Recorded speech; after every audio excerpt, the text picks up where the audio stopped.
Everybody has one podcast. We are back. Yes. Another week. So much going on in the world of sports. I'm your host, Jason Flake. My co-host, Lance Reynolds, aka the People's Champ. What up, though? I like to start the show the same way each week, man. Thanking the Everybody Has One family for tapping in with us, man, on the YouTube page.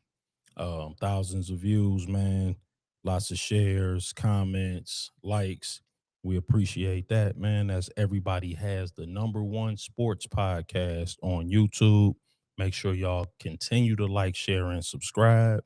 That's Everybody Has One spelled out everywhere else on all of the social media pages. That's Facebook, that's Instagram, that's Twitch, that's TikTok, that's Threads. We are also, the audio version of the podcast is also available on Spotify and Apple Podcasts for your listening pleasure. Please continue to tap in on all of those locations. And also, if you have topics that you would like to hear, make sure y'all tap in with us, man, in those direct messengers, and we'll try to get those on for you. But without further ado, we want to get into these topics, man, because a lot has taken place over the last week. Yeah, man. It was a little bit of a slow sports week, but still a lot took place. It was the NBA All-Star weekend this past weekend. I first want to talk about All-Star Saturday night, man. Get a couple of the people's champ's thoughts on. Let's start with the dunk contest. First of all, congratulations to Keyshawn Johnson, the winner of the 2026 Slam Dunk Contest. Who? The winner of the 2026 NBA Dance Contest, if you ask me. Yeah, the spirited second round showdown with Carter Bryant. Both started off with their respective variations of the aerial between the legs dunks. Johnson coming from the baseline, Bryant coming straight down the lane. Both received high scores from the judges. Johnson edged it out in the end with a windmill-style dunk down the lane. Some have said that the dunk contest is anticlimactic at this point.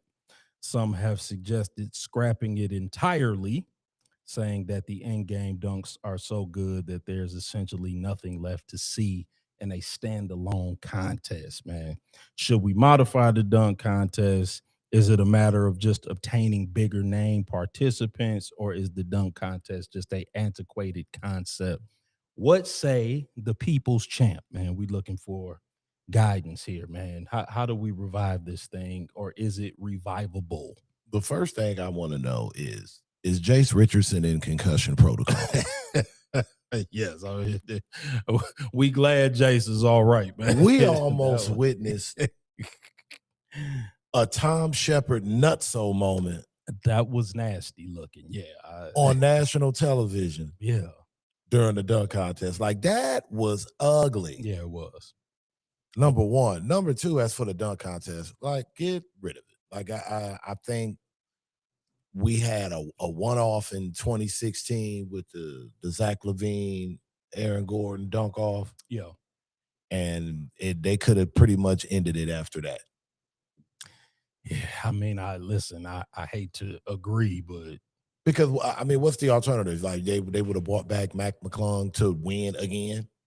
If he would have won again, he would have had something. I think he posted a video. No, he posted a video of like what he had planned, and it would have easily won. There you go. So, who wants to really see that other than like Mac McClung fans? So they could have been done away with the slam dunk contest. And, the slam dunk contest died when, LeBron James denied doing it. Yeah, I mean, listen, I've heard some people suggest that we implement some sort of a rule that if a player is on his rookie contract and he's asked to participate, he can't refuse. No, that's weak. You can't, you can't do that. Yeah, I'm not a fan of forcing guys to do it. You need enthusiasm and creativity. It was, and I get it. Back in the day that it was different. I mean, the players definitely could use the money. Yeah. In terms of the prize. But it was it was almost expected that if you were a young elite wing flyer, that you gave it a go. Mhm. And you did at least one. You know what I mean? Yeah. So, and again, I mean, and again, that's my opinion. I just feel that if James does it once, I think Zion gives it a go at least Mhm. once. I think Ja gives it a go at least once. I think Ant-Man gives it a go against once because he's a flag bearer, Yeah. you know. And I think when he kind of shut the notion of doing it down, I think he made it okay for, you know, other young players coming in with that status to say, no, I'm cool on it too. Yeah, I mean, I think that this is just my personal opinion about the whole LeBron angle because I wrote this in my notes. I think after a certain point, it became untenable for LeBron True. because it's a judged contest. And I mean, let's say the quiet part out loud. LeBron has an entire media apparatus running around, and what they essentially do is they denigrate players from yesteryear, right? I mean, he went on to and just one example without belaboring the point, because we're not really here to litigate that. We're talking about the dunk contest, but he went on to a national platform and said that Giannis will average 100 points in the 70s, right? And Dr. J, who typically judges the dunk contest, started his career in the 70s. I mean, he basically went and said that the players from the 70s is trash and the dunk contest is judged. So then LeBron is going to be worried about being judged by Dr. J. Well, I mean, yeah, and in year 23, I'm talking about in year 3 or 4. But yeah, well, yeah. I mean, you came I into the concur. league at 18 years old. I mean, Yeah, between that's then why I said and after a before certain his point. knees started tingling at like 23 or 24, Right. he could have got his ass in the dunk contest one Listen, time. I agree. Just for the fans at that point when he was that young. Yes. I mean, come on. And then he goes to Miami, and there's all these practice videos of him in Miami with his shirt off, throwing the damn ball off the wall, doing cartwheels and dunking it. So I just think, man, if the dunk contest means that much to the NBA's All-Star Weekend, which obviously it does, because for the past 10 years, every, you know, Monday morning quarterback for All-Star Weekend is some critique about the All-Star game. That either, I don't know if they should have maybe held him hostage, like you're saying with that contract situation. But I mean, it should have just been, I guess, an unspoken like rule type of deal. Like, you get what I'm saying? Like, you ain't got to pull Aaron Judge's leg to get him to do the home run derby at least once. No. Or Shohei Ohtani. You know, outside of like, they got like an oblique injury, which makes sense. Yeah. You get what I'm saying? So, but again, I do think that because the dunk contest is judged and it's not scored.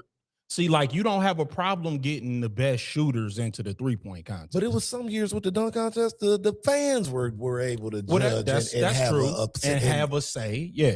But I played that generation. Like, I agree. Could have squeezed. No, listen, one in. I even with the whole LeBron thing aside, because we know that LeBron is hyper focused on his legacy, on how he's viewed, Right. on his personality. He's the king, man. Wear the crown.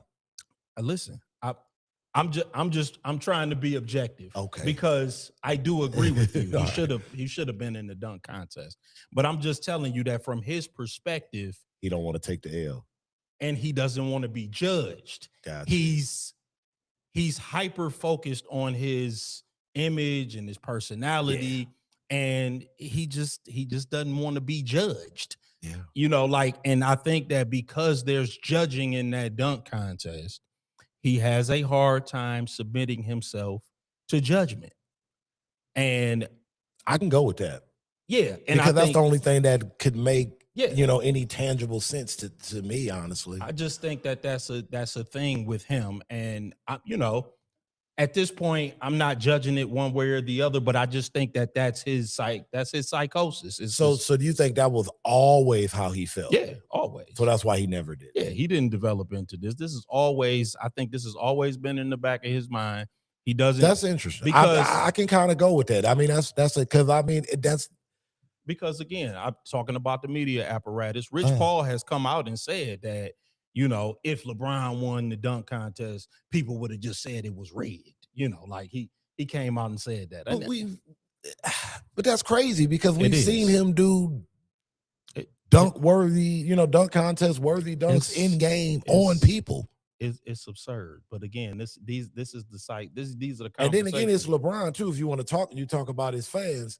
Yeah, let a couple of 8 and 9s go up that shouldn't have been. Yeah, They I get know, the right? riding in that boy. Exactly. Yeah, Right, y'all I agree. been tighten up Because round two. because just as right, he has his detractors, but his fan base is rabid. So Yeah, man. I agree. I mean, I also think how the McDonald's dunk contest he was in played a part in as well, and the reaction to his performance in that dunk contest.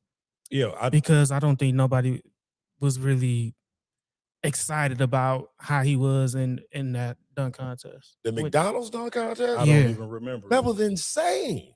Oh, was it? Oh, that was the highest. He was like, I mean, he did some basic dunks, but that was like the 18-year-old legs and like everything was like chest high. Oh, okay. I think that was nephew. Was that against Shannon Brown? I think so. I know it was 03. Shannon Brown showed his ass too, though. Like, let's not get it twisted. Like reverse 360 from like inside the foul line type crazy. I mean, so like, the only suggestion that I have is maybe turn it into more of an Yeah. exhibition than a contest where guys just showcase dunks rather than get judged and compete. I Again, don't know. judges and scoring, maybe that's passe. That I'm spitballing. Yeah, I know, because man. I'm trying to find a way I to don't maybe have nothing to throw preserve it. back at you because I really Yeah. have nothing for the dunk contest, man. It's like if the players that people want to see aren't going to participate, it's like, Yes. what do you have? I agree. That's mainly the thing. If Anthony Edwards is not going to be a part of it, you're not going to be able to cajole him into it. Who is obviously somebody people want to see competing in the dunk contest. He's hyper athletic. He's a great personality. He's somebody that people gravitate toward, and he just won that, but Donovan Mitchell. Like these type guys. And it's so far gone now, to your previous point, where we've had so many years of insert player A Right. win the dunk contest, doing some crazy dunks. Right. But these aren't the marquee players that are selling season ticket Exactly, packages yeah. for their home teams. And And some of these guys are Mac McClung won 3 in a row, and he a wasn't even G-leaguer. on the Yeah, team. I mean, he's a G leaguer. So I get your point where it's like, okay, even though Anthony Davis is a great dunker, I mean, a phenomenal athlete, in-game dunker, maybe he doesn't, spend 3 hours a week in the offseason working on dunks because he's an actual all-star player. Yeah. I get that part. And to the point of, it's been such a gap where no players of his ilk have entered it at Correct. all and won. It's like they've kind of pigeonholed themselves now. So it's like if you do have all these players show up and then all their dunks are underwhelming. Yeah.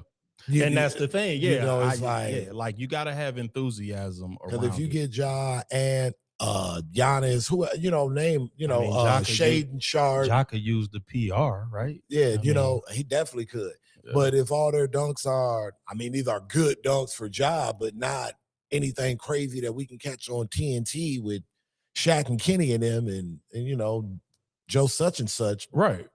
Yeah, no, I agree. I don't really know that there is an answer for the dunk contest. Yeah.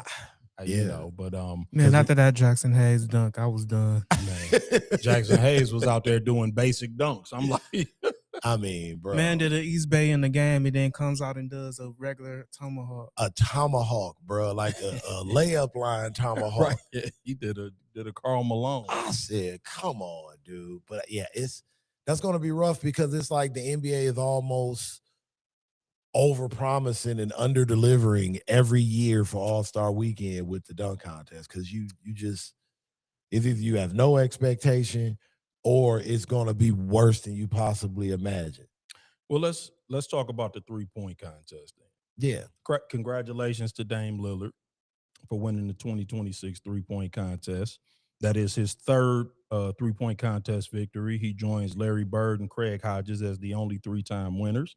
He edged out Devin Booker, who was also outstanding, by the way. Lillard shot a 29 in the final round. Devin Booker shot a 27, and Devin Booker also shot a 30 in the first round, which is insane. Booker did have a chance to catch him in the final should have 33. Yeah, but he came up a little short. Unlike the dunk contest, there was a ton of star power in the 3-point contest. All stars included the aforementioned Devin Booker, Donovan Mitchell, Tyrese Maxey, Norm Powell, and Jamal Murray. There seems to be no problem attracting high-profile guys to this event. Why do you think that's the case? And let me throw another one at you. Do you think because it's now a 3-point shooting league, not a dunking league anymore, should the 3-point contest be the showcase as opposed to the dunk contest? Make the dunk contest first, 3-point shooting contest last. Because how many teams are shooting 43s a game, man? We'll say the people's champ. 100%. I mean, that's what irked the shit out of me the whole All-Star weekend, where I found out and watched Kyle Knippel's first round on the phone. Because I'm like, what do you mean it's on? Right. All-Star Saturday night. That was All-Star afternoon. Oh, yeah, All-Star. Literally. I mean, it ain't been like that since like TBS in 87, 88. I'm like, geez. But I get it. NBC, Olympics, still a bad call on I think it should have been held at night, but I guess that's an argument for another day. But yes, I think the 3-point shot has replaced the slam dunk as the home run equivalent of basketball equivalent to the home run, because it's skill, it's marksmanship. It's more interactive than the dunk. You get what I'm saying? Like the days of me dunking are long gone. You get what I'm saying? The people's champ used to be able to dunk the ball with 2 hands, man. I can attest to that. People's champ was a very good dunker, man. But listen, I can at our old age now, if I had the money, I could pay like Lethal Shooter to teach me how to shoot. And you get your shot. And not to say that I can then go into an NBA 3-point contest and compete with these. I don't know about that. But I can say, hey, bro, I had some days at the LA Fitness where I knocked down 10 in a row, 12 in a row. As opposed to, bro, I ain't never reversed 360 in windmill ever. That's over. Them days definitely gone. Whereas, in golf, you watch to see the hole in one, the birdies, the eagles, the approach shots. Definitely. It's the skill level. It's that part. So yes, I absolutely. I think what proved it and solidified it to me was the Steph Sabrina Ionescu shootout. Where that particular All-Star weekend, that was like far and away the highlight of that All-Star Saturday night. So I think going forward, especially if you could pull the star power, and because Steph said he's in next year. That's what I'm saying. If they can, if nobody flake out and everybody who's saying right now that they say gonna be in, if we get Dame, Steph, Clay, D-Book, I don't see how it shouldn't be. That's what I'm saying. And Con Knippel isn't going anywhere. He had if a you're great talking first round, I think he had 27 in the first round. If you're talking percentages, Ant-Man can get in the 3-point shootout. He's a very good so they could really, and again, that's easier on the body. It's easier on the ego because it's again, it's not judged. Like we know who won. We don't need you saw party. And then it's one of those interactive things. If you've done it enough, you be like, man, I didn't miss 10 in a row and made 12 in a row right after. Absolutely, they should do that and focus their stars. Because the stars don't have any problem getting into that. And and the game is, 3 outside in now. It's a 3-point shooting game. So I agree. I don't have anything to add to that. That's what I thought. I think that it's a 3-point game. They're showcasing 3-pointers more in the game, and I think guys feel more comfortable showcasing 3-pointers at All-Star weekend.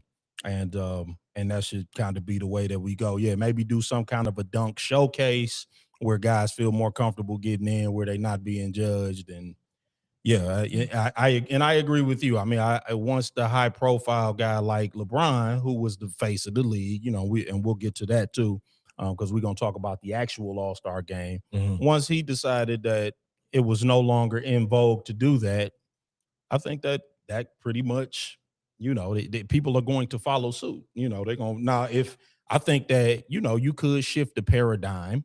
One of these younger guys could shift the paradigm if they decided to do it and they really go and And show do some out. crazy Yeah. stuff. Yeah, for sure. But that's where we are at the moment. They should just flip it, honestly. If they, I mean, because that's I what I don't said. like you saying, like I don't think they want to cancel the dunk contest. No. But compare it to boxing. Boxing's not putting their biggest stars out there second to last. No. They're ending the night with their biggest stars, and your biggest stars right now are in the 3-point Yeah, contest. They're not in the dunk Yeah, contest. that's So just the bottom line. just flip it at the end of the day. Yep, I concur, nephew. Yep. All-Star game itself, man. Let's get into this. Shout out to Team Stars. Ultimately won the 3-way tournament, showcasing 2 teams featuring native-born stars and 1 team featuring foreign-born stars. In 4 12-minute games, they played a round-robin style elimination, which started with a matchup between Team Stars, made up of younger NBA stars, and Team World. That did eventually end up going past regulation to an untimed game to 5. And Scotty Barnes hit the game-winning 3-pointer when the extra session was tied at 2. Then it was Team Stars versus Team Stripes, which was made up of the more seasoned NBA stars. And another very spirited affair that was back and forth, eventually ending in De'Aaron Fox hitting the last-second 3-pointer to give Team Stripes the win by 2. After that, it was Team World versus Team Stripes. That was basically the Kawhi Leonard show. Right. In front of his home fans, he put on an NBA scoring exhibition, reminding us why he's been a 2-time Finals MVP and widely considered one of the best 2-way players that the game has ever seen when healthy. That game, too, ended on a last-second 3-pointer to break a 45-all tie and give Team Stripes the win. There was then an intermission, and ultimately Team Stars came back out and sealed the deal with a 47-21 dismantling of Team Stripes. So I know you've had your misgivings about the All-Star game, the new format, the competitiveness, the overall approach of the players. Did the All-Star game deliver the appropriate entertainment value? And did the format have anything to do with that? What say the people's champ? Yes and no. Okay, go ahead. But if it was a pie, Right. I would give about maybe 85%. I'm leaning yes. Okay. It was largely competitive. Okay. I think you have to thank Victor Wembanyama for that, for setting the tone. And then I think once Victor said, "Nah, we're not gonna mess around. We're gonna play." Love it. Or you at least are gonna attempt real field goals in the paint. Yeah, love it. Or I'm sending some souvenirs out, or we gonna spill some pops because there's gonna be some balls going out in the bleachers. So I was okay with that. And I think once that was established, then you had Ant-Man start to get to rolling. Then you saw Cade a little bit getting more active, playing passing lanes. And then with the older guys, then it was more so like your Jaylen Browns. And I'm like, okay. I thought those guys early, it kind of stuck out to me that we're going to keep the intensity level up and hold, the other guys accountable. Loved it. In terms of the level of competition.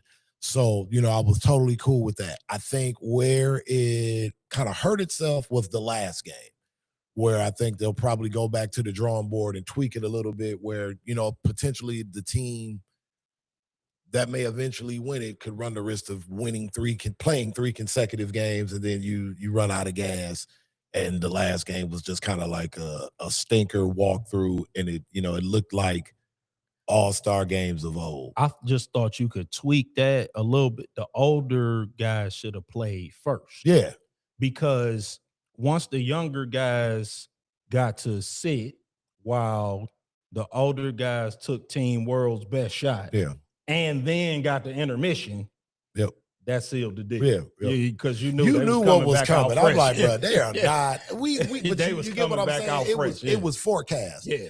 So I think if the older guys got that rest yes. while the younger guys took Team World's best shot and then got the intermission. I think that the last game would have been more competitive, but I think that, yeah.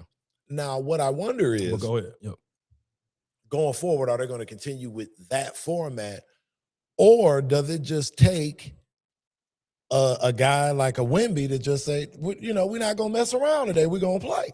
Yeah. Or does the format split up the personalities?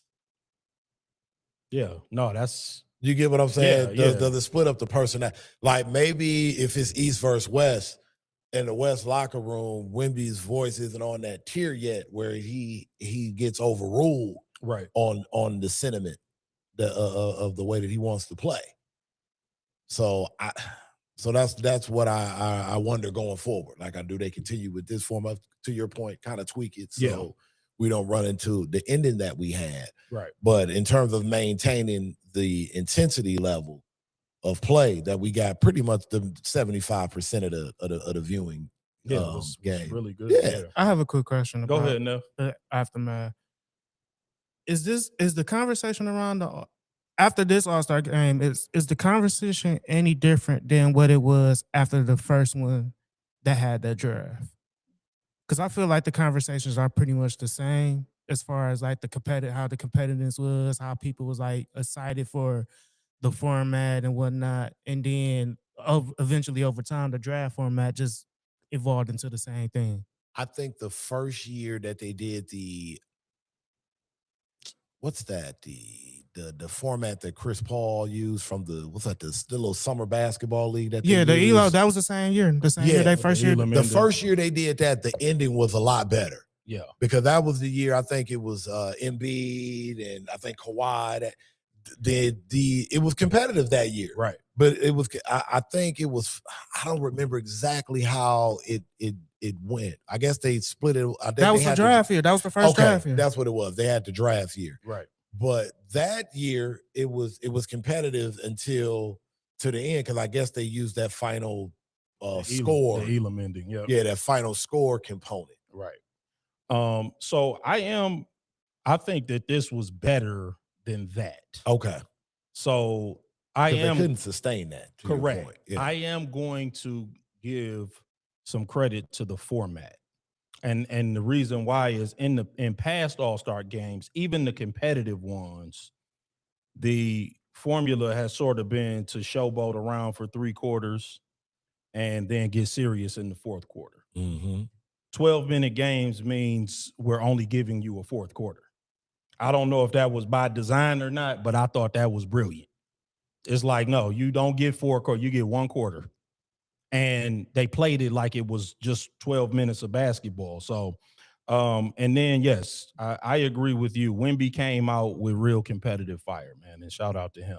There's no substitute for players caring. And he basically said, I'm going to play hard. And if you don't play hard, then you're going to get embarrassed. And he said, basketball is the game that I cherish. And that changed the way that I looked at him, actually, to be 100% transparent. Because European players, they sort of looked at as guys who are nonchalant, self-interested, a little get a distracted. Piece of the American life. And focused on different things. I appreciate that ruggedness coming from an unexpected place. And that's the kind of attitude that can actually win a lot of championships. They're number 2 in the West now. Yeah, no, I like that. And he basically said, I don't step out on the court to fool around. Go ahead. I just remembered something, but go ahead. And to frankly disrespect the game that I love. And I'm not just doing this to pass the time and make some money so I can ride horses or take trips to warm places or so I can sunbathe on the French Riviera. There's a new sheriff in town. And that man said it. He said, Wemby set the tone, and we had to respond, and I love it.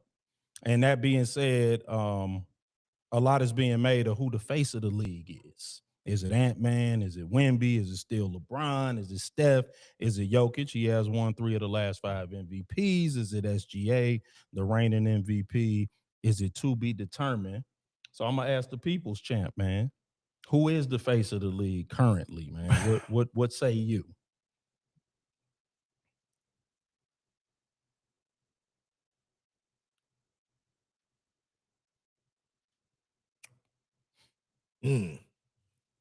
I think the face of the NBA in the media is still LeBron James. That's exactly what I have written down here as well. I think the face of the NBA across the globe is probably Steph Curry. Yep, that's fair.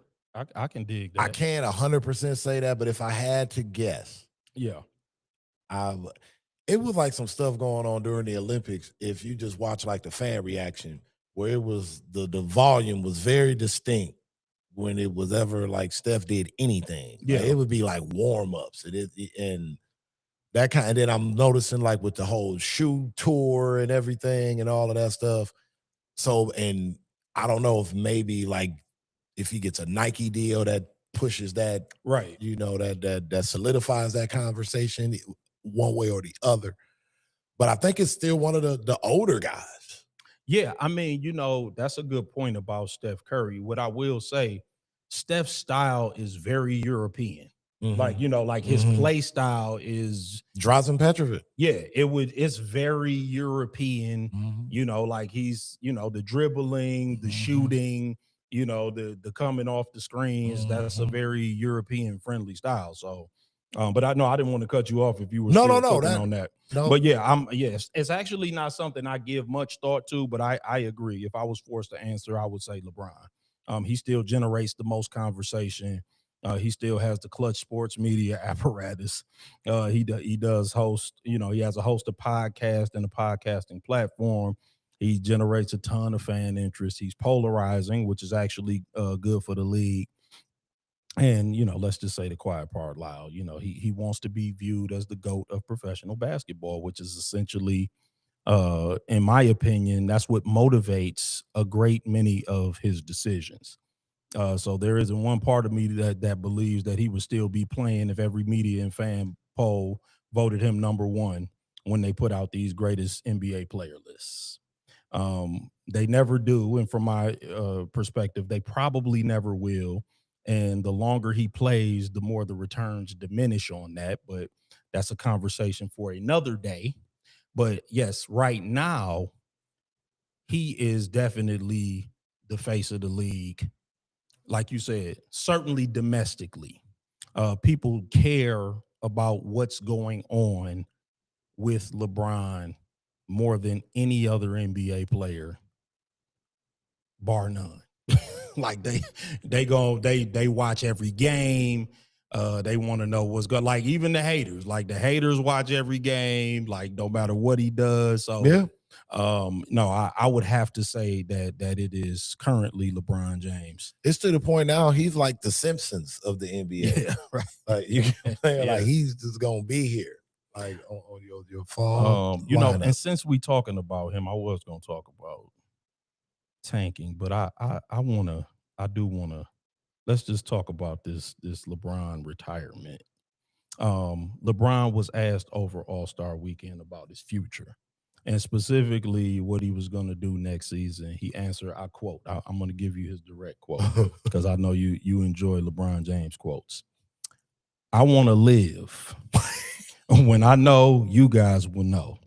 I don't know. I have no idea. I just want to live and that's all, unquote. So a question for the people's champ. First, do you believe that LeBron has no idea what he's going to do next year? That's the first question. And then, according to the people's champ, if the people's champ had his way, what should he do next year?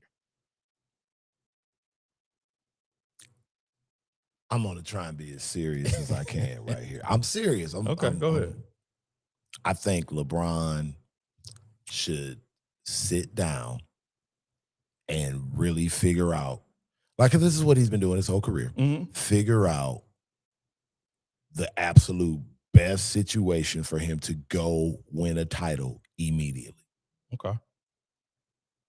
To see if that's possible, number one. Yeah. Do you think he has no idea what he's gonna do though? I think he does. I think he's trying to facilitate a maneuver to a contender.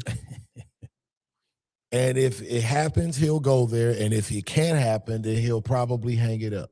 Okay. But I think he just needs to just be upfront with it. Like, Right. you know what? I mean, he's earned that at this point. Sure. He's like, look, I'm gonna sit down with my family. We're gonna sit down with the team, and we're gonna put our list together of teams that I feel are worthy of my services. Like, stop sugarcoating it. Like, Right. feels that our team that I can put over the hump. Yeah. And we'll conversate with those teams, and out of that, we'll make a decision. And this will be the LeBron James farewell tour with this team. I'll do we'll do a 1 year, a 1-and-1. Right. And that way you can got enough time to get your doc crew together, and you can splice up all the footage the way you want. You'll have enough reels. And just do that. Yeah. You know, I vacillate on this.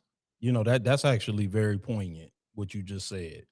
I vacillate on this, but I'm more and more in the camp that I think you should retire after this season. You know, there was an article that came out this past week basically stating that if LeBron wanted to return to the Lakers, that he would be welcome. Now, that's contrary to so much that we've seen, you know, over the course of this season. You know, the comments from Jeannie Buss, even though I know that she's not the ultimate decision maker anymore. And, you know, there's just been a lot of stuff coming out. Right. I don't believe that he'll go back to LA, but he is welcome. Because the Lakers, I don't think, can win with him and Luka on the floor together. They can't win, period. That's why I think that he should do, because he knows that the Lakers can't win a championship. Right. But you know, and I know, LeBron loves attention and loves being the story. Right. So the only LeBron James story worth talking about is whether or not he's going to retire. Right. Because a championship ain't happening in LA. Yep. So, you know, I think that's why he's tossing up the what's my future, right? You know, nuggets out, because the championship thing ain't happening.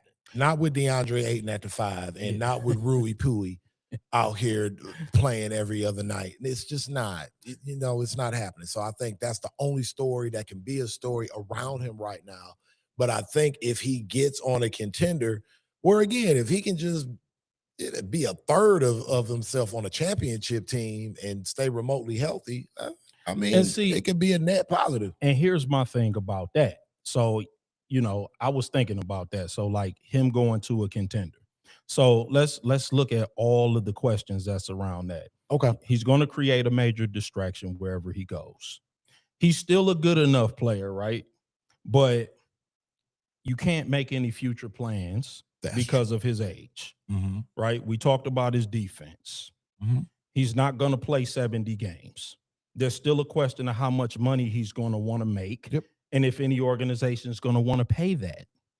We can talk about the veterans minimum and team-friendly deals, but he just had a chance to do that with the Lakers in order to upgrade that roster. He declined. Yeah, it's going to be hard to talk anybody to go from 50 million to 15. Correct. All of those considerations before we even talk about Bronny. But again, what is he playing for? Right. We don't know. Correct. And it's hard to gauge, you know, just being on the outside looking in, because again, the Lakers, I mean, what are they? Second round at best? Right. At best. So it's like, what is he playing for? If he's playing to get number 6?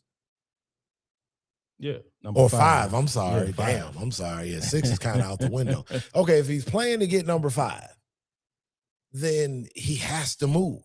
Yeah, I agree, but this is what I'm saying. Like, he's too great and too legacy conscious to allow things to go sideways. So you're saying it's an ego thing? It's not a basketball thing?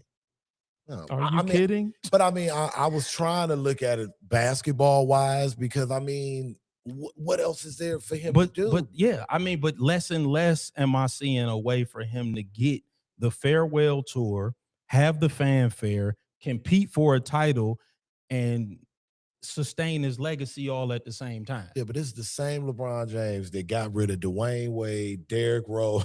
Right. This is what, like in the same day. Yes. Isaiah Thomas. I mean, again, to your point, right. It would it would too have many to, question marks. it would have to take a lot of reciprocity both ways between him and whatever team. Right. A lot of concessions. Right. That he hasn't been known to give. Well, I mean, but that's what it would take, though. Yeah, I agree, and this is what you're saying. He's not willing to do it. No, I don't know whether or not he's willing to do it, but if you end up taking like so here's my thing, because he's not going to be different. Right, my fear is that he takes all of those concessions.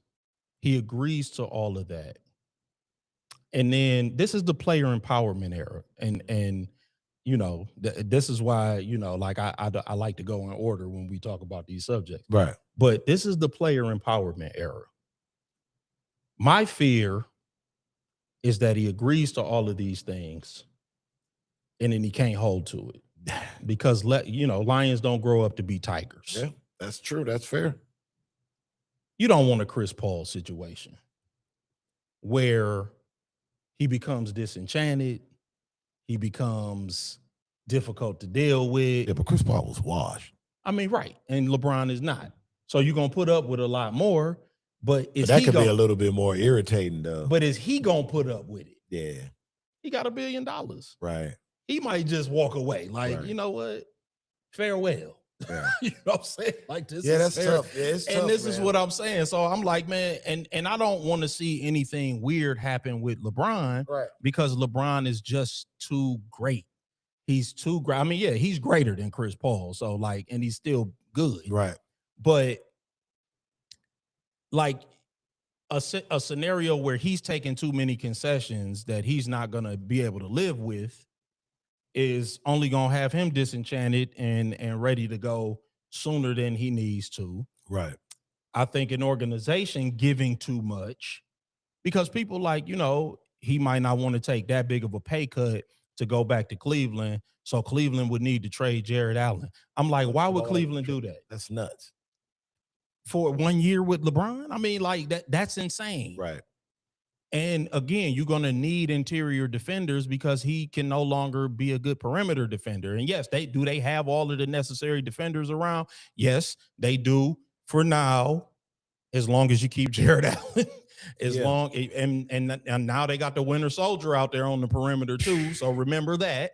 So now you got him and LeBron. That's not going to be great perimeter. It's just getting too sticky. Anywhere you put him, it could go sideways. And I'm like, he's too great for it to go sideways. Like, I'm more and more in the camp of like, you know what?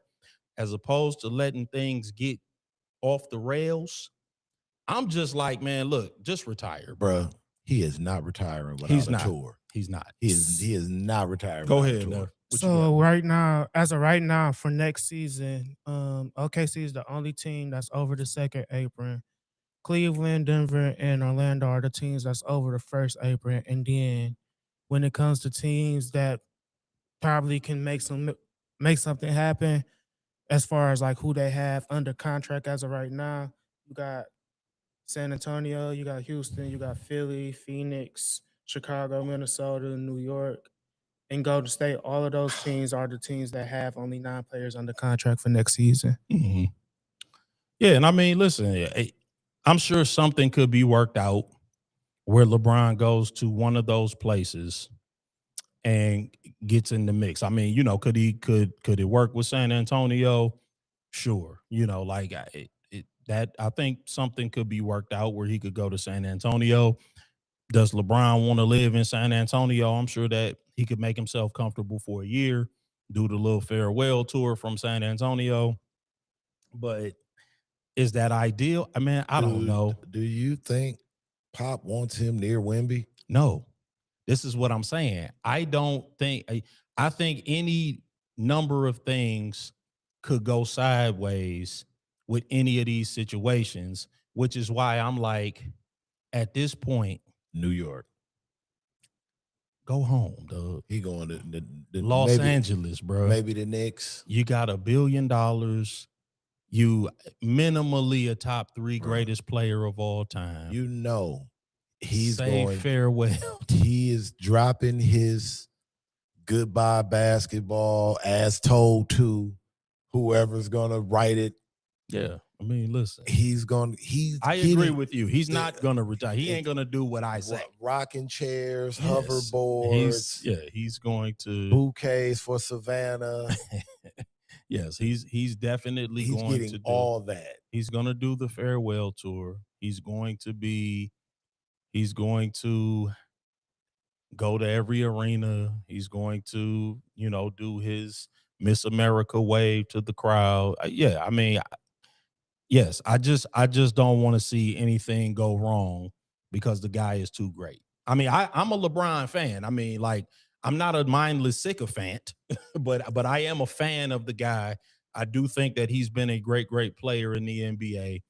I think he deserves a grand send off, and he gonna get it. And he's going to get one. Hook or crook. It's just gonna be in a jersey that deserves to be in the Nasty Jersey Hall of Fame. Right. First ballot. Real talk. Now let's talk about tanking, man.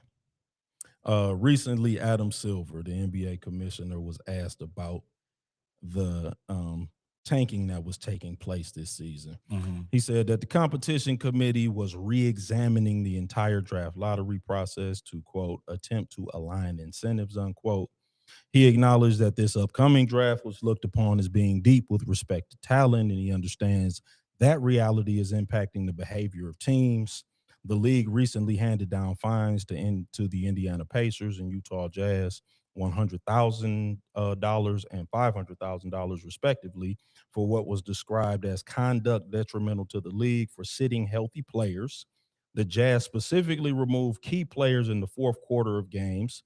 Those penalties were announced during the All-Star break, where Adam Silver held a press conference regarding the issue of tanking. I will ask the people's champ very plainly, does the NBA have a tanking problem?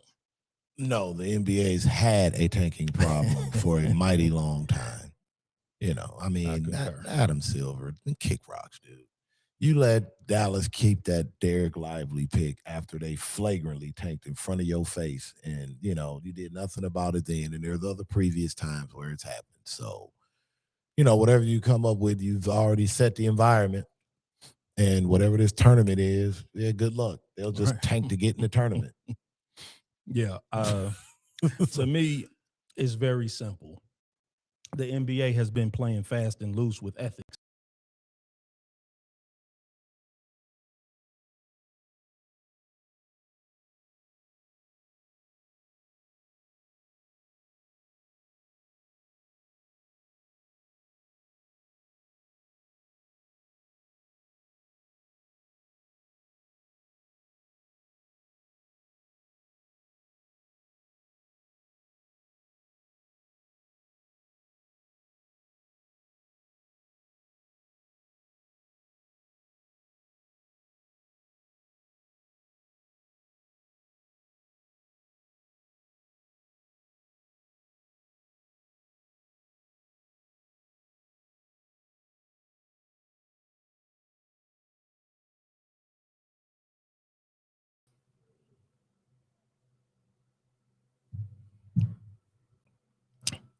Are we live, Envy?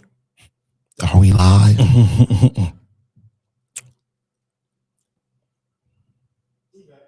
Okay. Now, where was I? Folks, we had some technical difficulties on our end. Yep. Now, where was I? Tanking. I bring up ethics because tanking is an ethical issue, but I like to look at the root causes. I was talking about bird rights, right? Yeah. That's, of course, named after the great Larry Bird. That's a provision in the NBA's collective bargaining agreement that allows teams to go over the salary cap to re-sign their own qualifying veteran free agents. That provision has essentially decimated the free agency period in the NBA over the past several years. Why, you ask? Because now every player, particularly the really good ones, they sign contract extensions with their respective teams to get the most money possible. And if they become unhappy with the situation, they just demand a trade.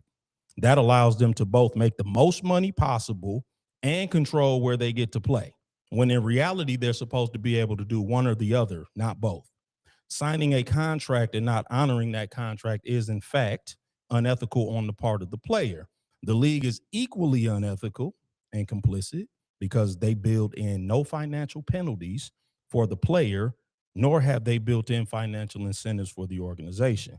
They treat these situations as business as usual. That's the first problem. Teams can no longer depend on a robust free agent market to build, supplement, or bolster a roster. Second problem is the second apron that Nephew just mentioned. It requires teams to develop young players because it harshly penalizes you for spending too much money. So take a team like the Pistons. We've done everything right. We've drafted all of our own players. Because of player empowerment, it's essentially undermined the free agent market, as we just said. K was up first to get his max contract. Duran is up next. But now if we acquire a third and a fourth star, it makes it difficult for us to keep them, or we have to surround them with all minimum guys. And the penalty for breaching the second apron are trade restrictions, draft pick freezes, and that means that the pick cannot be traded. And it could be moved to the end of the round if we breach the second apron for multiple seasons. So to be clear, the league has empowered the players, ruined free agency, punished harshly for going over the salary cap, punished even more harshly for staying over the salary cap. And if that's not enough, let's get to the third and final problem. Adam Silver touched on it, the draft lottery. Some might ask, why is the draft lottery a problem? Ideally, it's supposed to be a tool that disincentivizes tanking, which is absolutely true. But remember, we're talking about ethics. The NBA has been playing fast and loose with the ethics for quite some time now. If the commissioner believes that sitting uninjured players in the fourth quarter is unethical and undermines the integrity of the game, there's no way that sitting healthy players for entire games isn't. I don't care if we do call it something cute like load management. Players signing contracts and not honoring them is unethical. Certainly signing a contract in the offseason and demanding a trade the following season is unethical. That's what James Harden just did. And I didn't hear anyone from the league say a word about it. But let's talk about some of the happy coincidences that have occurred in the draft lottery, shall we? First one, most recently, Nico Harrison traded Luka Doncic to the Los Angeles Lakers. Faced months of backlash and ridicule from the Dallas Maverick fan base and media. Despite having only a 1.8% chance of achieving the number one pick, ta-da, they did just that. It's one of the lowest odds wins in NBA draft lottery history. New Orleans Pelicans, 2019, after trading Anthony Davis. Man, he comes up a lot. To the Los Angeles Lakers, and so do they, despite having a less than 6% chance of achieving the number one pick. Ta-da. They did just that. And this is the best one right here. The Cleveland Cavaliers, after LeBron James made the, quote, decision, unquote, to leave for Miami in 2010, miraculously obtained the number one pick not only the following season, but 2 out of the next 3 seasons as well. In 2011, they had a 2.8% chance of obtaining the number one pick. Ta-da. 2013, when they obtained it again, they had a 15.6% chance. That's not bad. But when they got it again in 2014, they had only a 1.7% chance of obtaining it. Was that Wiggins? I think one of them was Anthony Bennett. One of them was Kyrie. Bennett might have been 13. Yeah. I think 14 was Wiggins because that was the year when Brian went back. Yeah. Okay. 13 was Wiggins and 11 was Kyrie. Yeah, 14 was Wiggins because 2011, 2012, 2013, 2014, those was the years LeBron was in Miami. Yeah. Wow. The odds of obtaining the number one pick 3 out of 4 seasons are so astronomically small, I couldn't even demonstrate them mathematically to you. So sadly, I could continue, but I think you get my point about the NBA's ethical dilemma. And I'm not telling you, they tell you that all of those are happy coincidences. So I'm not alleging that they did anything. They just tell you that those are happy coincidences. But Um, we'll just call them random occurrences. But when you combine the load management, players demanding trades, not honoring their contract, and I didn't even mention the gambling scandal, all these factors, the lack of impact players in free agency, punitive salary cap policies, questionable goings on with the draft lottery, you've created an environment where teams feel empowered to do whatever is necessary to get good players for as little money as possible. NBA has a tanking problem, and they have themselves to tank for it. Good luck trying to unring that bell. Let's talk about the Pistons real quick, man. Yeah, that toothpaste is out the tube, bro. It is, and you're not getting it back in. The Pistons at the All-Star break officially had the best record in the NBA. Yes, sir. For the first time, I believe, since 2008. We were one game ahead of the OKC in the loss column. We officially had a 755 win percentage while they had a 750 win percentage. They, of course, shockingly lost to the short-handed Milwaukee Bucks just before the All-Star break. I'm not really here to discuss the Pistons record. I want to talk about our GM. When the Pistons made the Kevin Huerter deal, one of the questions I asked on this show, does the front office believe that we can win a championship? Right. Yeah, he did. Teams that believe they can win a championship at the trade deadline are either attempting to get better or they're doing nothing. They are not making salary cap dumps. That being said, Trajan Langdon did an interview on our local sports station about a week ago, and he was asked explicitly by the host, do you guys feel like you're good enough to win the NBA title as you're currently constructed? His answer, I'm quoting, I don't even know, really. We haven't even won a playoff game at home. So I'm just not going to talk about NBA championships when we haven't won a playoff game yet, unquote. Are you surprised to hear a GM talk about a team that currently sits atop their conference and division like that? Or do you believe that he's just being measured, attempting to underpromise and overdeliver? What say the people's champ?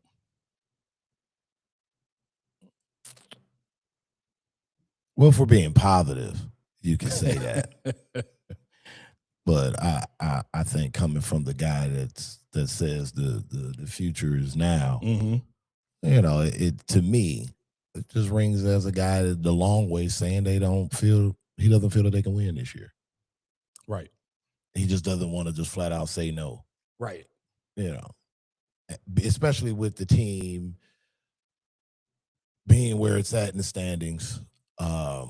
You're selling out again. So, you know, you definitely don't want to temper with that at all. Right. But yeah, because if you feel that the team can win a championship, you know it. You say yeah. Right.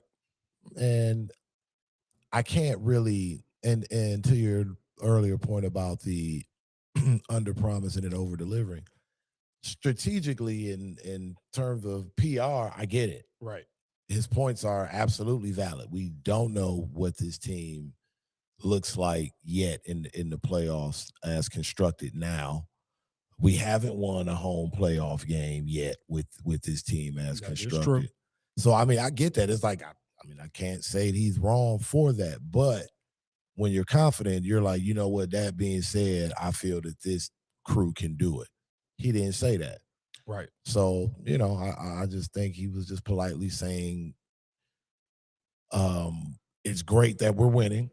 It's great that we're winning in the volume that we're winning. But he, I guess, for at least from his perspective, he's not going to get too far ahead of his skis and say that they're a championship team this year. Yeah. You know, I found it terribly discouraging to hear. I'm always of the opinion that confidence within the building should be measured but exuberant. You don't really know if the roster with the best record in the NBA is good enough to win the NBA title. I mean, what's it going to take to convince you then? I guess he answered the question as if they were clinging to a play-in spot. if I was a Pistons player, I guess, listening to my GM talk about my first place team like that, he sounded like the Sacramento Kings GM would sound. I don't know. I don't know if you heard the interview. I read it. I didn't hear it. I couldn't pick up on tone or anything like that. He sounded like he was being held hostage. Really? Yeah.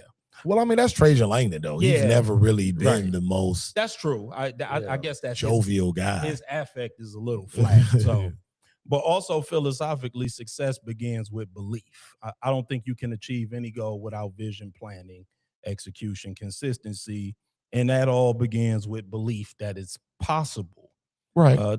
And that also explained to me. It didn't explain. I think it made more clear to me why they turned down Jalen Duren's rookie extension, because he's unsure about the talent on the team and their ability to develop and win. I'm not impressed by people who fancy themselves difficult to convince, though. No matter what you achieve, they're always looking for you to do just a little bit more. And don't misunderstand me. I do believe that constant improvement is necessary in a competitive environment. However, that's different than being contrary, malcontent, fault-finding, and intentionally impossible to please. Yeah. But I think to that point, you got to look at how he cut his teeth, too. You go all the way back, you go to Coach K, and then once he got out of basketball, Popovich is one of those guys. He's going to break you before he builds you up. Mm-hmm. So, maybe that's part of his mantra or his philosophy in terms of what he wants to put into this team philosophically. Maybe he doesn't want them to feel like they're maybe they fall victim to their press clippings, like like we're good but we ain't won shit yet. I got it. I kind of understand that, but to your point, I would like to hear him say yes, he thinks we're the best team in the NBA. Right. It's certainly the best team in the conference, because we've exhibited that. We've annihilated the second best team in the conference by an average of 34 points when we've been at the rest deficit. Yeah. There are certain facts and factors that I just think that you can use. I think maybe he could just be rigid. Yeah. I don't know. I don't agree with it. You right, know what I mean? I'm just more so just trying to, take a tour in his brain per se. But maybe when I think about it again, like Krzyzewski, Popovich, those guys are real. They can be real anal. Yeah. At times. And then I'm also just thinking about the kind of decision making that has been there. You know what I'm saying? Like making moves like a pelican. Correct. Yeah, you know what I'm saying? Because when I looked at that Kevin Huerter deal, I'm like, you doing salary dumps when we at the top of the conference? You're not giving JD his rookie extension, which is now going to cost us money. You know what I'm saying? Like all of that, right? That type of stuff. So on the one hand, maybe you're right. Maybe he's just posturing for the, because he's in public and he doesn't want to say too much. But at the same time, there are some moves that correlate with that statement. Yeah. There's some correlation with the statement when you see him holding back. And I am reminded that, he didn't draft these guys. True. You know what I'm saying? Like, these are Troy Weaver's guys. The Dream Weaver. Yeah. And, and we say what you want about Troy Weaver. He did draft Killian Hayes. Yes, he did. And for that, he will never, ever get quarter over here. But he also drafted Cade Cunningham, Jalen Duren, Isaiah Stewart, Asur Thompson, and he brought in Tobias Harris, even though he didn't get to complete that deal because he got fired. But he's responsible basically for the bulk of the rotation. The 3 draft picks that Trajan Langdon has made are Bobby Clintman, Chaz Lanier, and your favorite player, man, Ron Holland. Hey, man, listen, Ron's growing on. I'll tell you what, I miss Ron at the brawl down in Charlotte. I tell you that. But he also he hired JB Bickerstaff, which accounts for a lot. But But I don't know, man. That my antennas perked up. Let me just say that my antennas perked up. I don't want to criticize Trajan Langdon too harshly. But I gotta be intellectually honest and say I didn't really care for his tone. I didn't care for that interview. I didn't care for that answer. I think that when your team you ain't like none of it. No, when your team is number one in the conference and they've annihilated the second best team in the conference by an average of 34 points when they've been at the rest deficit both times, I think they've earned at least a vote of confidence in public. For them to get no vote of confidence, I didn't really care for that. But I'll leave that there. I'll leave that there. Because we got a little bit of NFL news, man. Tyreek Hill was cut by the Miami Dolphins this past week. He's currently recovering from a knee injury, which included a dislocation and several torn ligaments. He's also being investigated for a violation of the league's personal conduct policy related to an alleged domestic violence incident between him and his estranged wife last September.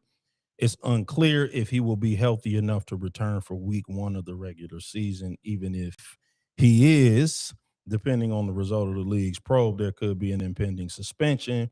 What does the future hold for Tyreek Hill, assuming he gets his personal life in order and he's healthy enough to return? Where do you see him going? And is he worth the risk? What say the people's champ, man? Podcasting. Next. Off the field stuff aside, yeah, it is unfortunate that he's a part of another story like this. This is not his first domestic. He threw, man. So podcasting, bro. You don't see no reunion in KC happening? Podcasting. I mean, listen, I'm because they made $50 million in cap space today. If he can somehow by chance get anywhere near the speed he once had, and that's the question mark. I just don't see any scenario where that happens. Tyreek Hill is predicated 100% on being fast. Was he 33? Something like that. I'd have to look up his age, but he's predicated entirely on being the cheetah. Like, he's not a great route runner. He's 31. Yeah. 31? Okay, I'm sorry. I didn't mean to age him up like that. He's not a great route runner.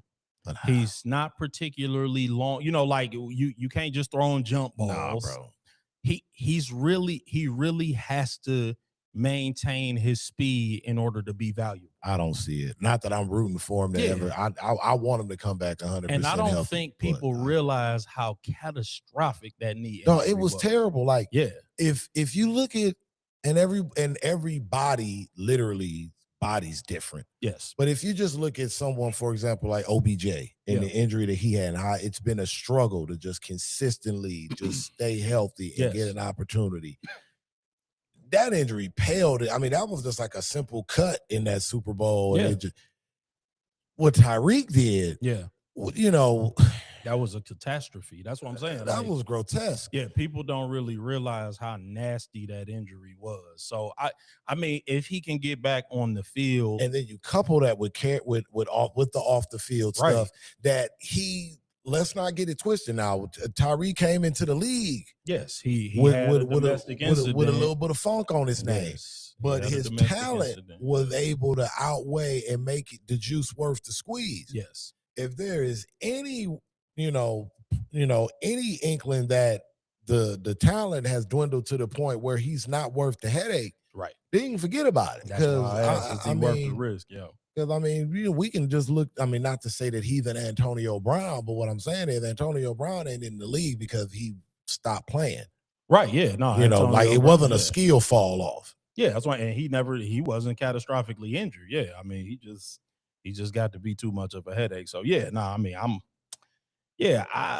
don't know, man. I don't know what's going to be. A lot of people talking about what nephew said, maybe going back to Kansas City, on a sweetheart. Yeah, like maybe on a prove it deal, incentive laden contract. So we'll see. I mean, I'm rooting for him to get back. I hope he does. I hope he does. Like I said,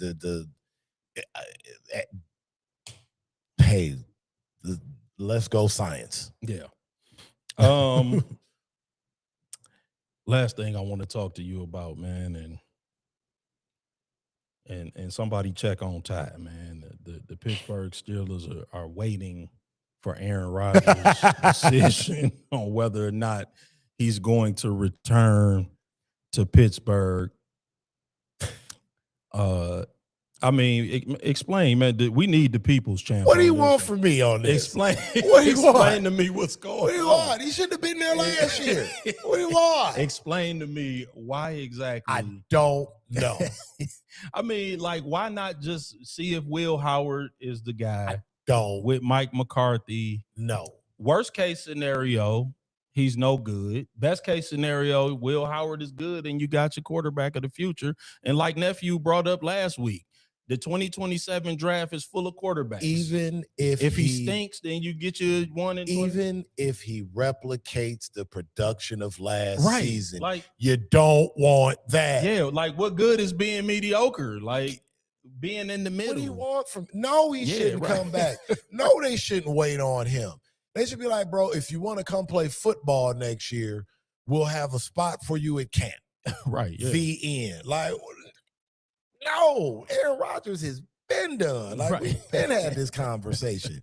Yes, he'll have moments where he looks good.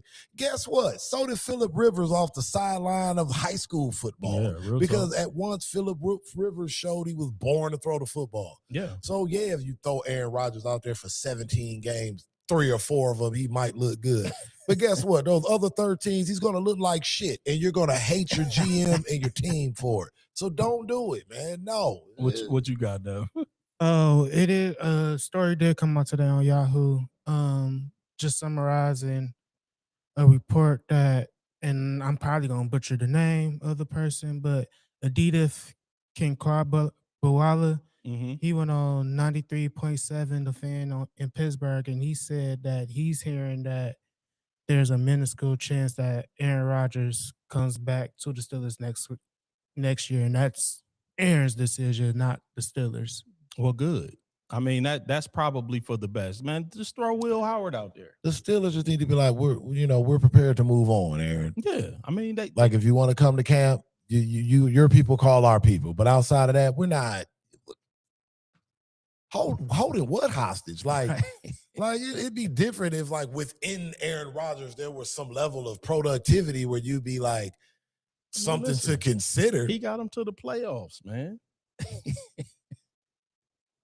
I mean, right, yeah, listen, I'm in your camp. The Baltimore Ravens literally did all they could do to ensure them to go to the playoffs. Listen, man, I'm with you. I don't even understand what we talking about. Me and you talked about this last year. There's no possible way I would have brought Aaron Rodgers back in last year. But okay, I mean, if they want him to cosplay Aaron Rodgers, for another season, I would stop gap with Will Howard this year. I think the offense is definitely going to be better with Mike McCarthy. Yeah. But no, man, it ain't no way, man. There's no way. I would have shook Aaron Rodgers' hand at the end of the season and bid him a fine farewell. Yeah, man, under no circumstances. Let me ask you this, man. What up, though? Would you trade the Lions' first round pick for Max Crosby right now? This upcoming. Because the rumor is that Max Crosby, that the Bears are going to offer their current first round pick. They can't get him, yes. Which is 25. If it comes down to that, the Bears can't get him. And DJ Moore for Max Crosby. Oh, they just playing dirty. Yeah. And I'm like, but our pick is better. They picking at 25 because they made the. Well, Adam Scheffler did say today that the Raiders are seeking at least 2 first-round picks and a premium player. No, that's a bit much. We're not doing that. That's crazy. Yeah. No, I would give up this year's first round. I mean, maybe like our 2029 first-round pick, something like that. What do you feel about Bradley Chubb? I mean, I would make the call. Like, he's available, right? Well, yeah. At the start of the new league Yeah, year. he was bought out too. I mean, he was cut too by the Yeah, by the Dolphins. Dolphins. Yeah. No, I would definitely make that call. Also, word around the campfire is that the Giants are because they have Burns, Abdul Carter, and Kayvon Thibodeau. Mm-hmm. That sounds like one edge rusher too many to me. Yeah. And they looking to make a deal for one of their edge rushers. So I would definitely be making that call. Nah, man, listen. Yeah, we gotta be heavy up front because Man, listen. the backside of that defense is gonna struggle. Yeah. Nah, yeah, I'm with you. So yeah, I'm here to discuss all possible trades. I heard a trade rumor Brian Thomas Jr. To Buffalo because I guess that I don't know. So let me ask you, man, because there's a lot of conversation about Travis Hunter and where they should be playing him. Now, I think me and you both agree that he should be a corner. Period. Here's my thought. How many really good corners are there? 5? I mean, like I'm Like being really good corners. yeah, like with Christian Gonzalez, Sauce Gardner, um, who am I missing? It ain't that many. Witherspoon from the Seahawks. I don't even think you have to get into naming the corners. It just practically makes more sense to have him be a primary corner who does spot duty at receiver. It just makes more sense. You're not asking him instead of the other way around or just trying to do it 50-50. Like, let him be able to focus the majority of his energy towards being a great corner, and then you can find 15, 20 plays to get him into the game on offense. Exactly. I just think too, when you spent the number 2 pick, corner's just more valuable. I mean, I just think that and it's not. Let me not even say that. I throw Cooper DeJean in that mix too. Yeah, and Patrick Surtain. I'm sorry. Shout out to Patrick Surtain, former defensive player of the year. But I'm like, it's so hard to find the number 1 corner. Like, if you put him over there and you found the number 1 corner, that's so much harder to find than a number 1 receiver. Like, and don't get me wrong. I mean, number 1 receivers are outstanding. And, and the last thing I'm going to talk to you about is this A.J. Brown situation. But number 1 receivers are outstanding. But a number 1 corner is so much harder to find. Yeah, for sure. Take it from a Lions fan. I mean, they looked into Parker Washington this year. Yeah, that's what I'm saying. I'm like, they got good receivers. That's why they even talking about trading Brian. They got so many good receivers. They talking about trading Brian Thomas to Buffalo. Like that's in the trade rumor mill. But I don't know if you heard Jason Kelsey's comments about AJ Brown. I didn't write them down, but he essentially made some comments about him, basically saying that he's a really great player, but sort of a difficult personality, like there's nothing new. I mean, that's not even new for really excellent number 1 receivers. Right. But what do you think AJ Brown's future is with the Eagles? Do you think that it's a possibility that they trade him? Yeah. Yeah, I think I thought once they had lost in the playoffs that it was pretty much the conversations were going to start being had to move him. I agree. I don't know that they are actively looking to trade him, but I think Howie Roseman is listening. Right. Yeah. I'm like, I don't know that they just gonna throw him out on his ear, but I think that Howie Roseman is always looking to make a deal. If the right deal comes along. Yeah, a team called them like, hey, man, we're looking for a wide out of number 1. We've read the rumblings about AJ. Yeah, like, New England has come up a few times, like because of his relationship with Mike Vrabel.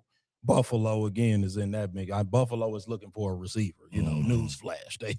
They're looking for some receiver production. They have a offensive coordinator who's been promoted to head coach, and they want that number 1 receiver over there in Buffalo. So I can see a world where AJ Brown ends up elsewhere. That being said, if I had to bet money, I would bet that he would start the season as an Eagle. Really?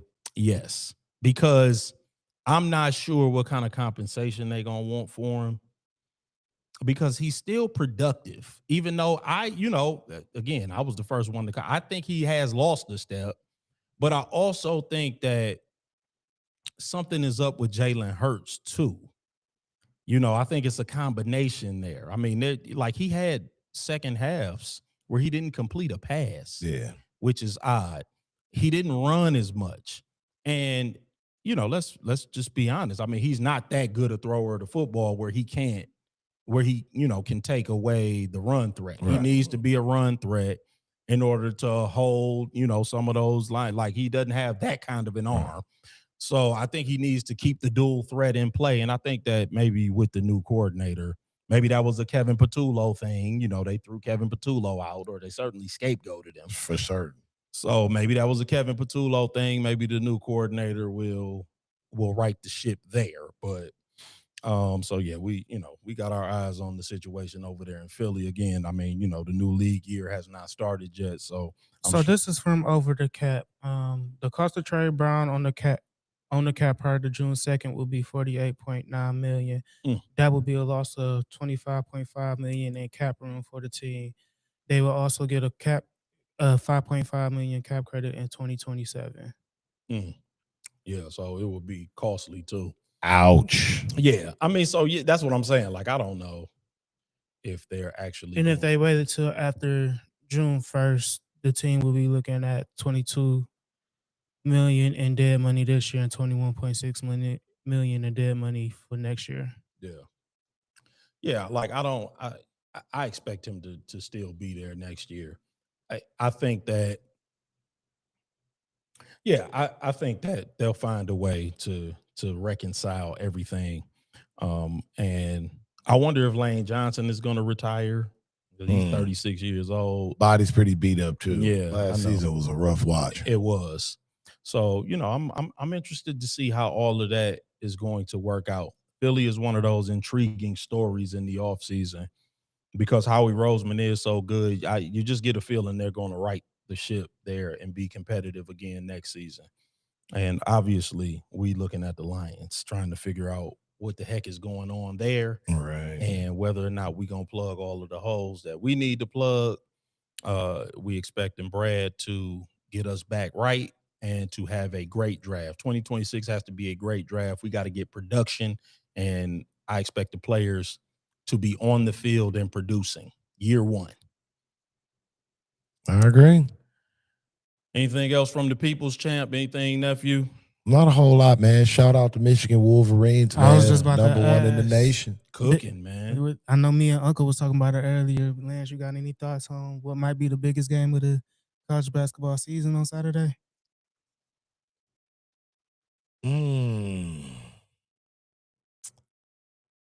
I think it's got to be us. It's got to be us and Duke, right? Yeah, it's got to be us. It's got to be us. I think y'all the best. Listen, y'all the best team I've seen thus far. And we the best show in town, baby. Yeah, y'all the best team I've seen. I mean, we fun to watch too. Yeah, so yeah, I think a lot of the coverage with college basketball has been kind of quirky but that's a good thing because you got so many good players scattered all over the place. Oh, so I love that. Like, I really can't wait for the tournament. I'm talking about the conference tournaments. Oh yeah, going to be absolutely bonkers this year. So yeah, I would go with Duke, Michigan as the one to watch this weekend in a Saturday of loaded games. Oh yeah, man. This that Duke, Michigan. I'm looking forward to that.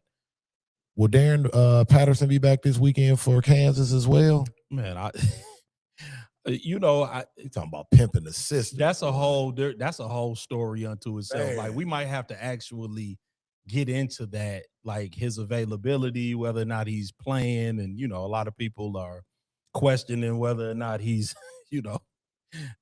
whether or not he's sitting out, like he low managing himself. Like, did he really miss a game for gas? Hey man, listen. Brother is load managing himself. I don't know what to make of it. And then the last thing I want to ask y'all Go ahead, about, now. I know that we in the lull of the college football calendar, but a couple of schools actually making the jump up. North Dakota State finally coming up, going to the Mountain West, and then Sacramento State. For Sacramento State is coming to the MAC. So, are y'all looking forward to some Tuesday night action in Sacramento at 4 p.m. local time? Hey man, listen, let me tell you something, dog. I'm here for Maction. You know what I'm saying? Like, I like Maction, actually. I like Tuesday night football. We go, oh my Lord. But Sacramento State is crazy. That like, is insane. Miami of Ohio going across the country to Sacramento State that's wild. I love it for the kids, though. Yeah, I mean, listen. Got a little mini, like, what? 3-day travel week. Yeah, you got to travel. Oh no, it's gonna have to be a 2-3 travel day. Yeah, that's especially on a Tuesday. Yeah, man, that's wild. I love it for the kids. Sacramento State. Wild. That's crazy work. Yeah, my son go to a MAC school, man. Shout out to the MAC, man. I wonder if he gonna have to compete against them in the track, but he graduated this year, so I don't. So it's not just football; it's Sacramento State. They're taking all. Cause that's is that Mike Bibby coach the basketball squad? Is that the school he's at coaching basketball? Hit your mic, no. I'm not sure. Let me check real quick. Yeah, don't quote me on that, but it sounds familiar. You might be right. I know Mike Bibby, he probably the mayor of Sacramento, figuratively speaking, of course. Mike Bibby's the head coach. Okay. Then I think like Shaq's pumping money through there. Yeah, no, they got money because they're not taking. I don't think they're taking on any like media money. They're helping pay because they up the price to move from FCS to FBS. Like you got to pay like it's like a $5 million price tag now. Oh wow. I think Mikey Williams was there too. Wow. So yeah, it's they got some money, but that's what's up. It's just man, shout out to Sacramento State, man. Welcome to the MAC. Sacramento State will take no conference distribution, cover air travel costs for visiting MAC teams, and pay $6 million of the $18 million entry fee. Oh wow! Well, that's a win then for everybody else. Right. Look at Sacramento State throwing just bread around. Just being frivolous out here. They like, hey man, we want some action. Come get it. Hey, man, we appreciate y'all for joining us, man. Another week, man. Make sure y'all continue to like, share, and subscribe. That is Everybody Has the #1 sports podcast on YouTube. Everybody Has One spelled out. Sports podcast everywhere else. That's Facebook. That's Instagram. That's TikTok. That's Twitch. And that's Threads. The audio version of the podcast is also available on Spotify and Apple Podcasts. Y'all make sure y'all check us out on all those platforms. And when we put those videos up on YouTube, make sure you watch them in their entirety. Watch all of the shorts, share them, get them to everybody, man. Put them on your social media feeds. When y'all see us go live, make sure y'all share that too. We will be back next week, man, around 8:30, as close as we can get to it, man. But in the meantime, man, y'all make sure y'all keep checking back for those videos. Say, nephew gonna cut the segments up. He gonna cut those shorts, man. Again, make sure y'all sharing those with all of your people on your social media feeds, man. We appreciate y'all so very, very much. None of this is possible without the Everybody Has One family. For sure. We will see y'all back here next week, man. Don't be late. We won't be. Well, we might be, but y'all be here anyway. It's the Everybody Has One family, man. It's the Everybody Has One podcast. Peace.